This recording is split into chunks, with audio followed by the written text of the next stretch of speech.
आज हम सबों के लिए, विशेष रूप से भारतीय कलीसिया के लिए एक महत्वपूर्ण दिन है।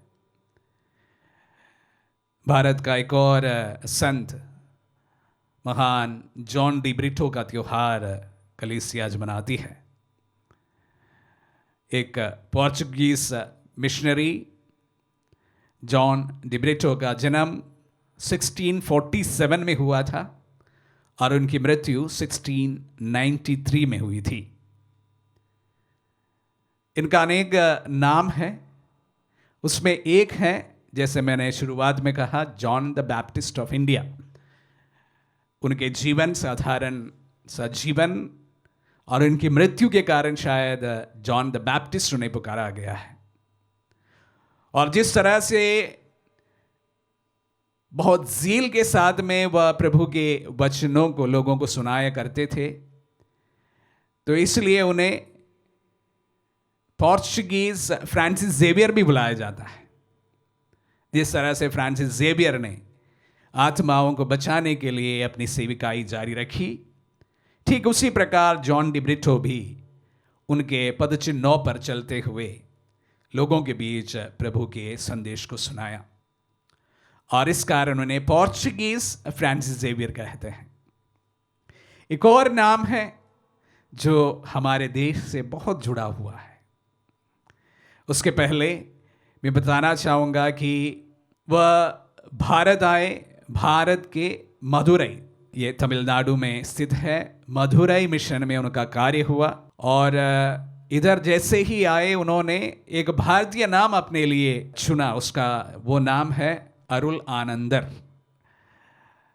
तो हमारी मिट्टी से जुड़ा हुआ नाम है और हम देखते हैं प्राय काफ़ी लोग जो तमिलनाडु से बिलोंग करते हैं उनका नाम भी इससे जुड़ा हुआ होता है। अरुल का मतलब होता है योहन और आनंदर ब्रिटो को कहा गया है, अरुल आनंदर। और जैसे ही वह हमारे देश में मिशनरी कार्य के लिए आए, यहाँ के अनुसार अपने कपड़े को बदल दिया, एक साधु सन्यासी का रूप अपना लिया और पूरी तरह से अपने जीवन एक वेजिटेरियन बनकर बिताया है। जब से वह भारत की मिशनरी बना, ही वॉज अ वीगन। वो कभी नॉनवेज या अन्य चीज़ों को हाथ नहीं लगाया था। और इसी प्रकार पूरी तरह से हमारे देश से जॉन डी ब्रिटो एक हो गए थे।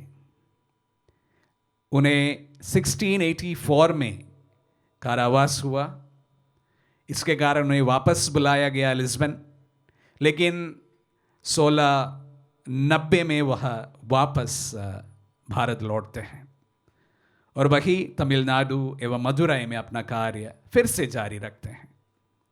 वहाँ पर अनेक लोगों ने प्रभु का संदेश सुनकर प्रभु पर विश्वास किया और एक बड़ा नाम है, उनका नाम है प्रिंस तडियादेवन, जिनके अनेक पत्नियां हुआ करते थे।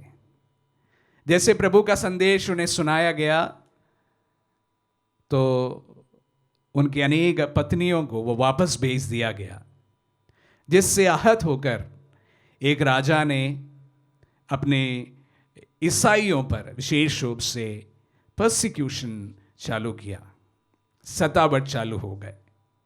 और उसी के चलते चलते 1963 में आज ही की तारीख योहन ब्रिटो का कत्ल किया गया और उन्हें तलवारों से काट कर मार दिया गया और अपने सिर को आगे मुस्कुराते हुए बढ़ाते हुए जॉन ब्रिटो ने अपने जीवन की आहुति दी। तभी उनको जॉन द बैप्टिस्ट भी कहा गया है भारत का। तो इस प्रकार के एक महान संत के त्यौहार आज हम मनाते हैं और उसके बाद में जहाँ पर उनकी शहादत हुई थी वहाँ की मिट्टी का रंग लाल रंग में बदल गया था।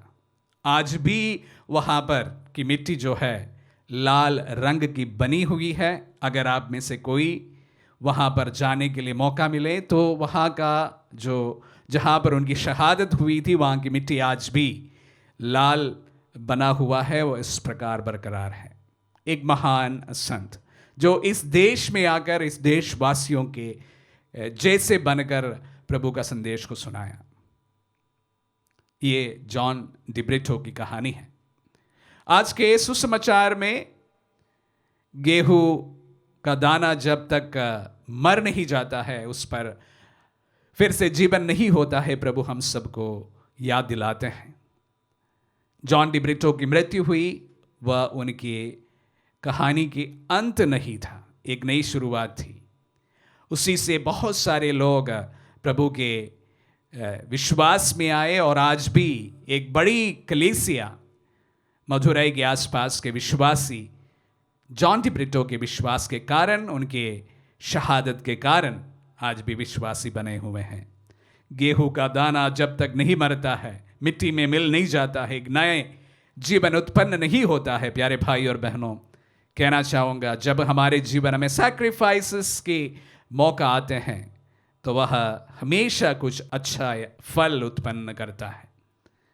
परेशानियां, पीड़ाएं, तकलीफें, मृत्यु जीवन का अंत नहीं है, एक नई शुरुआत है। जॉन डिब्रिटो की मृत्यु के द्वारा अनेक लोगों ने प्रभु के विश्वास में आगे बढ़ा। उसी प्रकार जब हमारे जीवन में भी तकलीफ आए, परेशानियां आए, ये हमेशा ये याद रखे कि दुनिया का ये हमारे जीवन का अंत नहीं है, एक नई शुरुआत है।